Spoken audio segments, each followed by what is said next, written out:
Today I want to talk about unironic soulism.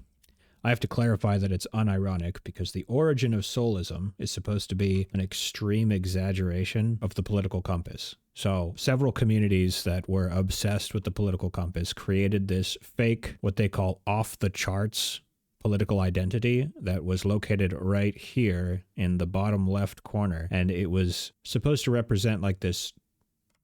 Here, I'll show you. Right here. It was supposed to represent this transcendental, impossible to achieve, physics bending political ideology based on just impossible levels of freedom. So some of the stuff that they'd say about soulism and soulists is that they believed in abolishing all forms of hierarchies, including things like the laws of physics, gravity, right? It's not enough to be against the injustices of capitalism. You must also be against the injustices of gravity. So it started out as basically a joke. Getting an actual pin, like no one actually agrees on what the specifics are of soulism or the history, but the more you read about it, the more unfathomably based it starts to look. So let's talk about it. The primary goal of a soulist is to ensure that all souls are able to do whatever they desire, whenever they desire, however they desire, and that nothing, not even the laws of physics,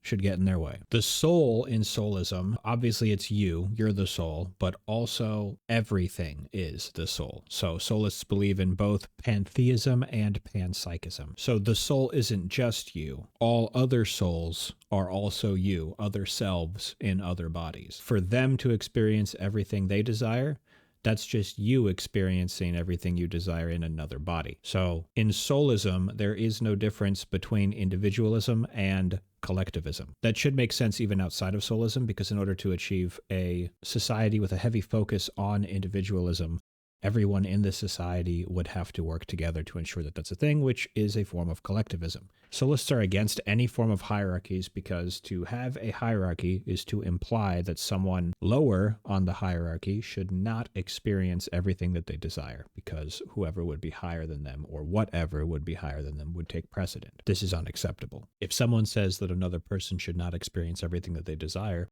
well, that other person is you in another body. So they're saying that you shouldn't experience everything you desire. Nothing takes precedent over the soul. Not economics, not your physical body, not traditions, not culture, nothing. The only thing that matters is the complete and absolute fulfillment of the soul. This is going to sound a lot like egoism at first, but it has some differences from egoism. Specifically, the soul believes that it's possible for the ego to want something that the soul doesn't. I'll go into more detail about that later. Soulists believe that to be of service to others is to be of greatest service to self. This is because others are self. Now, this also translates, like it's not just a metaphor, it translates literally. Imagine, if you will, you're living on a planet where everyone is a soulist.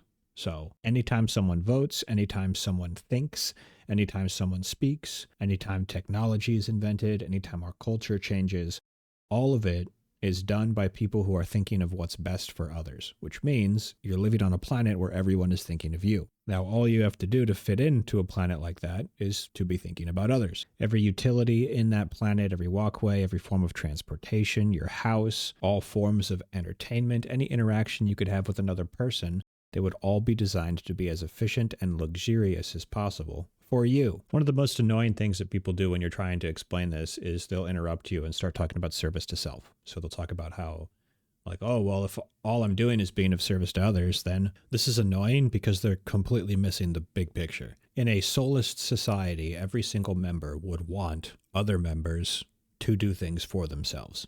You know, you can think about yourself and the people that you care about. You don't want them to be thinking about others 100% of the time. You don't want that to be the only thing on their mind. You want them to go out and do the things that they want to do. Well, first off, in a soulless society, being of service to others is one of the things that you would want to do. And second, if every single person in the entire society wants everyone else to do things for themselves, then that means doing things for yourself is giving those other people what they want. So in a soulist society, being of service to self is also being of service to others, as long as it's not done to anyone's detriment.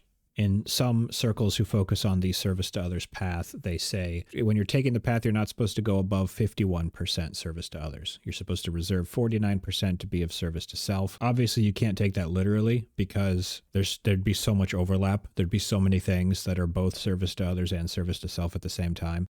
In fact, in a soulless society, you could get it all the way up to 100%, where everything you do is simultaneously service to self and service to others. But you can only achieve that with a very service to others mentality. The pure service to self path, which is all about slavery. Basically, when the pure service to self path, you're trying to treat other souls as if they are your property. Their fulfillment does not matter, only your own matters, and they are just nothing more than a tool, an object for you to use to that extent. You cannot achieve 100% service to self when you're taking that path. There will always be too much resistance. I would like to talk about the differences between egoism and soulism, because egoism talks about the maximum fulfillment of the ego. Soulism likes to distinguish the soul from the ego. The ego is just a character that you're playing, whereas the soul is the actual thing controlling, influencing, and actively experiencing everything, including the character that you're playing. The reason why this distinguishing is important is because it's possible for your ego to want something that the soul doesn't want. A heroin addict would be one example of like the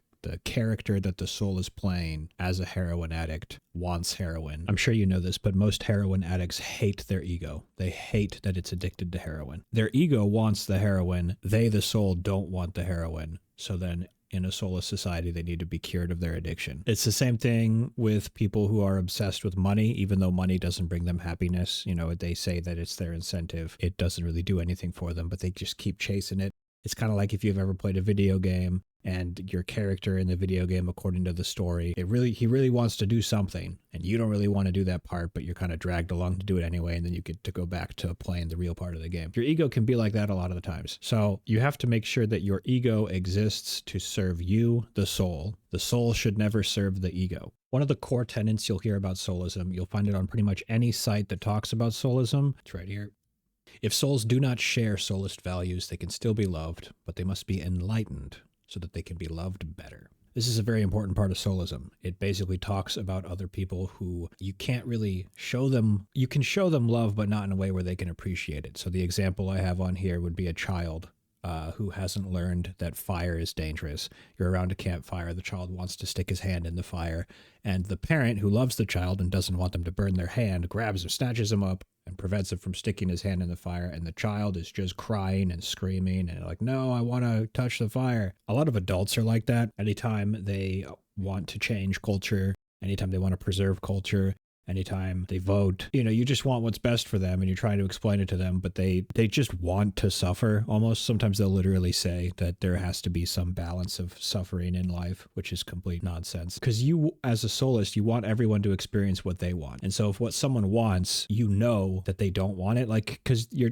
kid wants to stick his hand in the fire, but at the same time, you know that your kid doesn't actually want to do that. They're going to be screaming in pain. This is why enlightenment is a very important part of soulism. Other souls have to be enlightened. They have to understand themselves. They have to understand the world around them. Otherwise, it's not going to be possible to express a service to others mentality towards them. It's not going to be possible for them to feel loved, because if you let them have what they want, or if you help them get what they want, they're going to burn themselves. If you don't, then they're going to scream and cry, why don't you let me touch the fire? I just call people who are like this confused, because that's what they are. They're just confused. There's a lot of confusion on this planet, and one of the duties of a soulist is to reduce confusion. One of the most important duties of a soulist is to reduce confusion. How does a soulist achieve a soulist society?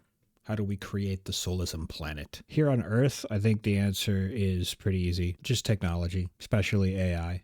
As it gets more and more advanced, it's going to start creating crazy paradigms. And right now, something like soulism is considered an off-the-charts extreme ideology. But when technology gets to be so advanced that it's like magic, it's not going to be so extreme anymore. It's going to be very easy to start convincing people like, hey, actually, we could build a utopia. AI is not at that point right now, obviously. It's kind of in its infant stages, but it's just technology, so it's just going to keep getting better. And eventually it's going to change absolutely everything that we do. It's not just AI. AI is also going to help us create a bunch of other miracle technologies. But yeah, the advancement of technology, I do think that achieving soulism is going to not not just be possible, but I think it's going to be inevitable and easy as technology gets more advanced. So all that a soulist has to do is go with the flow of technology. You would want to be at the forefront of the radical changes that technology is going to create on this planet. Oh my God. You should totally join my cult.